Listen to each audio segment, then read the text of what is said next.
인생을 살다 보면 우리의 믿음이 한결같이 좋을 수는 없는 것 같습니다.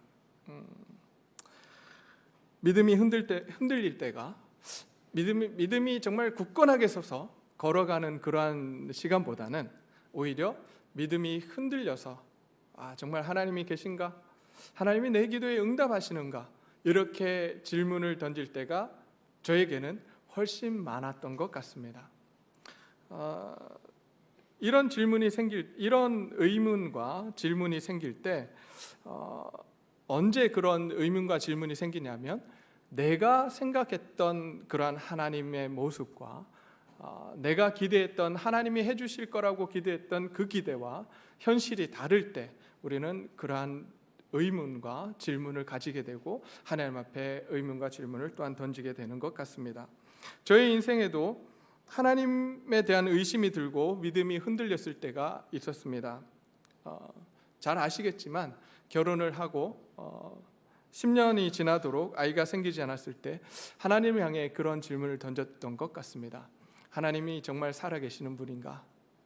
하나님이 살아계신다면 나에게 왜 이렇게 하시는 것인가? 하나님이 나를 사랑하신다고 하는데 과연 나에게 관심은 있으신 건가? 내가 이렇게 기도하는데 하나님 내 기도의 소리는 듣고 계시는 건가? 이런 질문을 계속해서 가졌던 것 같습니다. 계속해서 그러한 질문 속에서 하나님에 대한 신뢰가 떨어지기 시작했던 것을 기억을 합니다. 오늘 본문에 나오는 이 침례 요한도 아마 이런 상황이었던 것 같습니다. 요한의 제자들이 전해준 예수님의 소식은 자기 자신이 기대했던 메시아의 상과 달랐습니다. 그러기에 이러한 상황 속에서 침례 요한은 예수님이 과연 메시아인가? 라고 하는 질문을 던졌습니다. 그리고 이러한 질문 속에서 침례 요한은 그 문제를 해결해 가려고 노력을 합니다. 오늘 이 침례 요한이 어떻게 그 문제를 해결했는지 우리는 살펴보면서 우리가 가지고 있는 의문과 질문들, 우리의 믿음이 흔들릴 때 우리는 어떻게 해야 하는지 우리가 한번 살펴보기를 소원합니다. 먼저 오늘 본문을 보시면 이렇게 시작을 하고 있습니다. 마침 그때라고 시작을 하고 있습니다. 그렇다면 마침 그때가 요한의 제자들이 이 모든 일을 그에게 알리니라고 되어 있습니다. 요한의 제자들이 이 모든 일을 알렸다라고 되어 있습니다. 그렇다면 이 모든 일이 어떤 일일까 우리는 한번 찾아가야 되는데요. 이 앞쪽 본문입니다. 6장과 7장 앞쪽에 나오는 말씀들입니다. 그 말씀이 뭐냐 하면 예수님께서 평지 설교를 통해서 하나님 나라에 대해서 가르치셨습니다. 그리고 백부장의 종을 고치셨습니다. 그리고 나인성의 과부의 아들을 살리시는 모습을 보게 됩니다.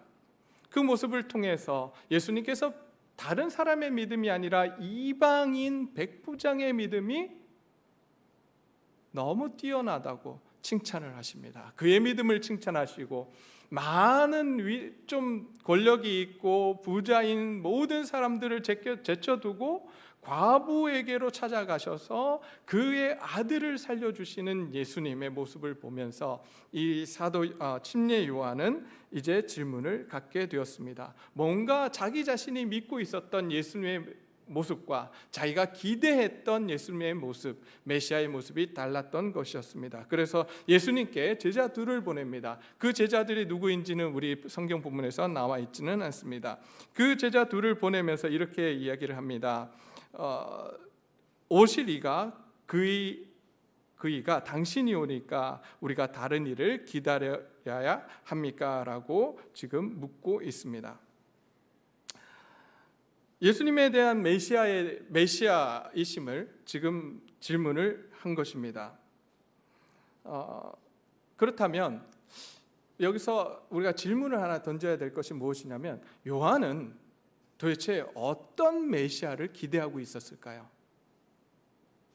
어떤 메시아를 기대했는데 예수님께서 앞에 하셨던 설교와 그리고 백부장의 이야기 그리고 나인성 과부의 아들을 살리신 이야기를 들었을 때 의문을 품었을까라고 하는 것이죠.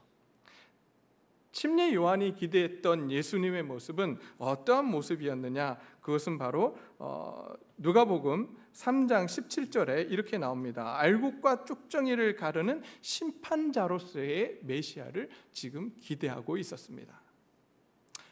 메시아가 오신다면 이 세상에 지금 펼쳐지고 있는 많은 불의를 이제 심판하실 그러한 메시아, 그분이 바로 예수님이라고 믿었습니다. 또한 로마로부터 이스라엘을 독립시킬 구원자로서의 메시아를 기대를 한 것입니다. 그래서 불의를 저지르고 있는 바리새인들과 사두개인들을 심판하시고 로마로부터 이스라엘을 독립시킬 메시아를 기대했었습니다. 그러나 예수님의 메시아 사역은 그것이 아니었습니다. 심판하시고 또한 독립을 위해서 투쟁하시는 그러한 모습이 아니었던 것입니다. 누가복음 4장 18절에서 19절 말씀을 보게 되면 예수님께서 나사렛 회당에서 가르치셨던 선포하신 내용을 보면 희년 정신에 입각해서 우리를 회복시키는 그러한 사역을 하시겠다라고 말씀하십니다. 그래서 오히려 예수님께서 바리새인들과 사두개인들을 심판하시는 것이 아니라 오히려 그들에게 열심히 공격을 당하고 있습니다. 그러기에 이 사도 요한은 예수님의 메시아 되심을 의심하기 시작했던 것입니다. 그리고 그 예수님께 질문을 했던 것입니다. 우리도 믿음 생활을 하면서 우리의 기대와 다른 상황들이 펼쳐지게 됩니다. 그것 때문에 우리의 믿음이 시험될 때가 있습니다. 이때 우리는 침례 요한이 했던 이 행동을 기억해야 할 것입니다. 그것은 다른 것이 아닙니다. 침례 요한은 자기가 가졌던 의심과 질문을 없애려고 하지 않았습니다. 오히려 무작정 믿으려고 하지도 않았습니다. 침례 요한은 그가 가지고 있었던 그 질문과 의문을 예수님께 가지고 나아갑니다. 본인이 갈 수 없기에 옥에 있기에 그는 두 제자를 불러서 대신 질문을 하게 하는 것입니다. 그리고 그 질문에 대해서 예수님께서 답을 해주십니다. 그리고 자신이 가졌던 의문이 해결되게 되는 모습을 보게 됩니다. 그러기에 우리도 우리의 삶 속에서 드는 질문들, 하나님에 대한 질문들, 하나님에 대한 의심들, 그것들을 가만 놔두고 그냥 믿습니다 하는 것이 아니라 그것을 가지고 하나님께 나아가야 하는 것입니다. 하나님께 나아가서 내가 이런 질문이 있습니다. 하나님, 이 질문에 대해서 하나님 어떻게 생각하십니까? 우리는 그 질문을 기도로서 하나님 앞에 아뢰야 하는 것입니다. 그때 예수님께서 요한에게 하셨던 것처럼 우리에게도 답을 해주실 줄 믿습니다. 그리고 우리의 믿음이 더욱더 굳건해질 수 있도록 도와주실 줄 믿습니다. 이렇게 침례 요한이 지금 예수님께 질문을 하자 예수님께서 이렇게 답변을 하십니다. 21절 말씀입니다. 마침 그때에 예수께서 질병과 고통 및 악귀 들린 자를 많이 고치시며 또 많은 맹인을 보게 하신지라. 예수께서 대답하여 이르시되 너희가 가서 보고 들은 것을 요한에게 알리되 맹인이 보며 못 걷는 사람이 걸으며 나병 환자가 깨끗함을 받으며 귀 먹은 사람들이 들으며 죽은 자가 살아나며 가난한 자에게 복음이 전파된다 하라 라는 말씀을 전해줍니다. 이 말씀은 예수님께서 그냥 하신 말씀이 아니라 어디에 근거해서 하신 말씀이에요. 이 말씀이 어디에 나오는 말씀이냐면 이사야서 35장에 나오는 말씀입니다. 집에 가셔서 이사야서 35장을 살펴보시면 이사야서 35장의 말씀은 예수님께서 오시는 그때 바로 구원의 때 은혜의 해가 이르렀을 때에 어떠한 일들이 일어나는지에 대해서 설명을 해주고 있습니다. 그 본문을 보게 되면 이렇게 되어 있습니다. 구원의 때가 도래하면 맹인의 눈이 밝을 것이며 못 듣는 사람의 귀가 열릴 것이다 라고 말씀해주고 있습니다. 그때에는 모든 것이 회복되며 사막에 강이 만들어질 것이고 황량한 곳에 다시 꽃이 피게 될 것이라고 말씀해주고 있습니다. 그러한 구원의 사역, 하나님의 회복이 일어날 것임을 이사야서 35장을 통해서 지금 침례 요한에게 답으로 해주시고 계시는 것입니다. 예수님은 이런 분이십니다. 우리가 질문을 던졌을 때에 우리의 믿음이 없음을 고백하면서 나의 의심을 지금 하나님 앞에 아랠 때에 우리를 야단치시는 분이 아니시라는 것입니다.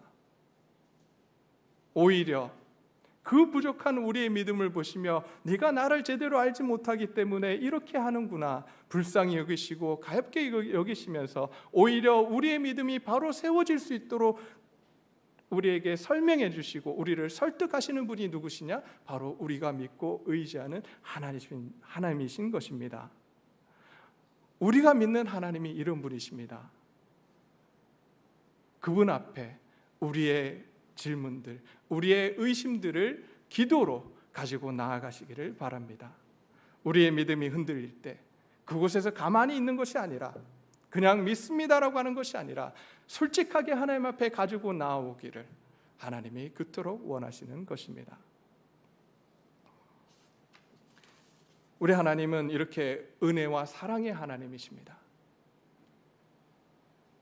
그런데 우리가 이 본문을 보면서 가끔 이렇게 이야기할 때가 있습니다. 이렇게 요한이 믿음 없음을 이야기했기에 예수님께서 28절에 내가 너희에게 말하노니 여자가 낳은 자 중에 요한보다 큰 자가 없도다. 그러나 하나님 나라에서는 극히 작은 자라도 그보다 크니라라고 하신 이 말씀을 통해서 지금 예수님께서 믿음 없는 침례 요한에 대해서 나무라셨다, 이렇게 우리가 받아들일 때가 있습니다. 그러나 그렇지 않습니다. 예수님께서 야단치셨다라고 한다면 예수님은 결코 뒷이야기를 하신 분이 아니세요. 만약에 침례 요한이 믿음이 없다라고 여겨졌다면 침례 요한에게 직접 찾아가시거나 그 대신 찾아온 제자들에게 믿음 없음에 대해서 말씀을 하셨을 겁니다. 그러나 예수님께서 그들에게 믿음 없음에 대해서 말씀하지 않으셨습니다. 오히려 그 두 제자들이 떠난 이후에 지금 예수님께서는 누구에게 이 말씀을 하셨냐 하면 예수님을 따르고 있는 무리들, 바로 예수님의 제자들에게 이 말씀을 하고 계시는 것입니다. 그렇다면 이 이야기는 조금 다른 이야기입니다. 요한의 믿음이 없음을 이야기하는 것이 아니라 지금 예수님을 믿는 자들이 어떠한 상태임을, 어떠한 지위를 갖게 될 것임을 이야기하는 장면입니다. 자, 그 앞에 보시면 이렇게 되어 있죠.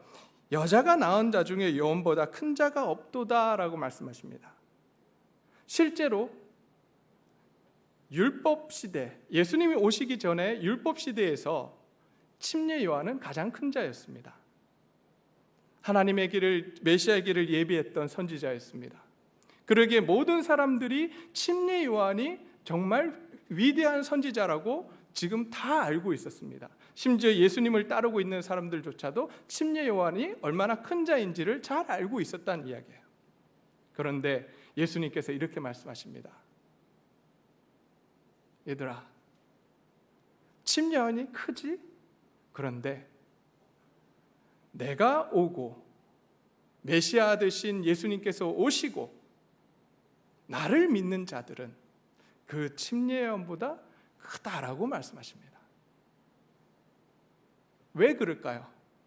예수님을 믿는 자들이, 예수님을 믿고 따르는 자들이 왜 침례 요한보다 더 큰 자가 될 수 있을까요? 그들의 믿음이 뛰어나서요? 그들이 뛰어난 일들을 해서요? 그렇지 않습니다.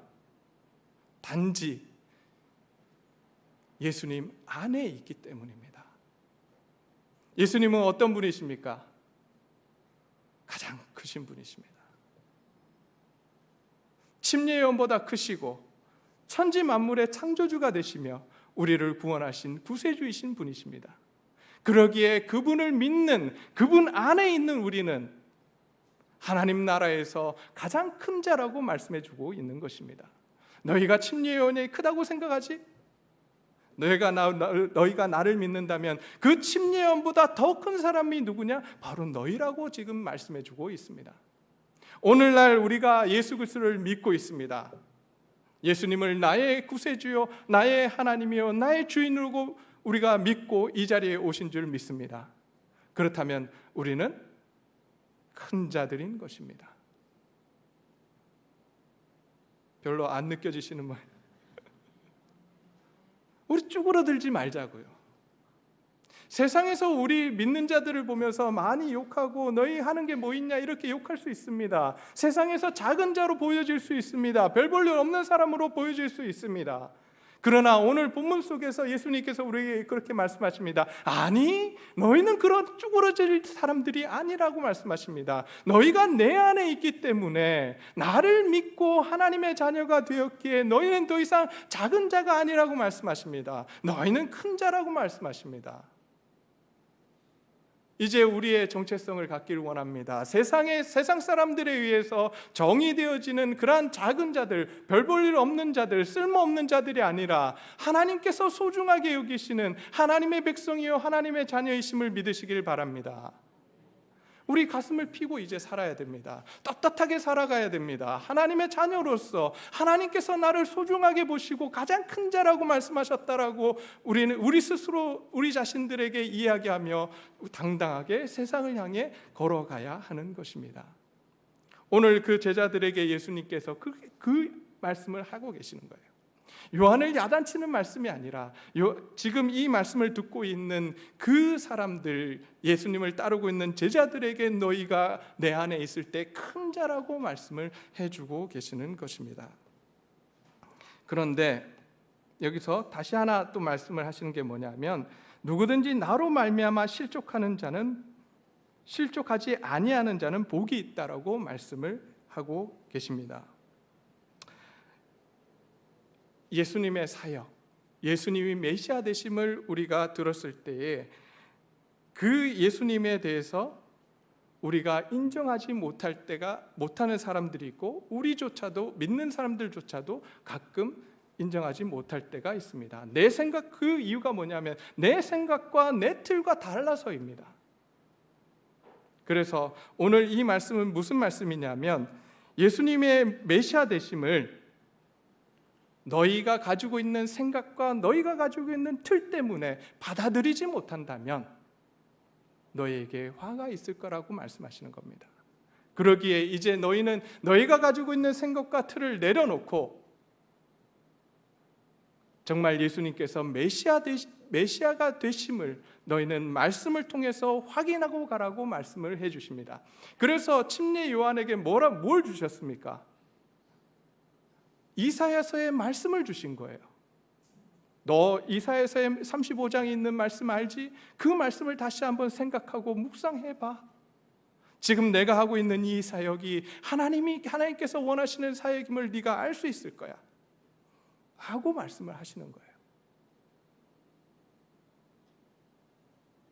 그래서 우리가 예수님께서 우리의 메시아 되심, 그리고 또한 우리의 삶을 살아가면서 우리에게 드는 의심과 질문들이 있을 때 우리는 어디로 다시 돌아가야 되냐면 하나님께서 주신 말씀 가운데로 다시 돌아가야 합니다. 말씀에서 어떻게 말씀을 하고 계시는지 우리는 살펴봐야 합니다. 그리고 성령님께서 그 질문에 답을 하시는 그 답을 기대하며 하나님 앞에 나아가야 하는 것입니다. 그때 하나님께서 우리의 마음 가운데 답을 주십니다. 확신 가운데 거할 수 있도록 우리를 설득해 주시는 것입니다. 그분을 우리가 온전히 의뢰할 수 있었으면 좋겠습니다. 근데 오늘 말씀을 보게 되면 누가는 이런 예수님의 말씀을 듣고 믿는 자들이 있었는가 하면 믿지 못하는 자들이 있었다라고 지금 말씀해 주고 있습니다. 본문 29절과 30절 말씀입니다. 모든 백성과 세리들은 이미 요한의 침례를 받은지라 이 말씀을 듣고 하나님을 의롭다 하되 바리새인들과 율법학자들은 그의 침례를 받지 아니하므로 그들 자신을 위한 하나님의 뜻을 저버렸다라고 지금 기록을 해주고 있습니다. 앞에서 예수님께서 실족치 아니한 자는 복이 있다라고 말씀하셨는데 실족하는 사람들이 있습니다. 아니, 오히려 예수님의 말씀을 거부하고 예수님이 메시아 되심을 거부하는 사람들이 있다라고 지금 말씀해 주고 있습니다. 그들은 누구냐 하면 바로 여기 나오는 바리새인들과 율법학자들이었습니다. 너무나도 잘 성경을 알고 하나님의 뜻을 알고 순종한다라고 이야기했던 이들, 오히려 예수님을 메시아로 인정하지 못합니다. 왜 그랬을까요? 왜 그랬을까요? 단 한 가지 이유예요. 자기 자신들이 알고 있었던 그 틀, 자기 자신들이 가지고 있었던 전통, 자기의 생각을 내려놓지 못하는 거예요.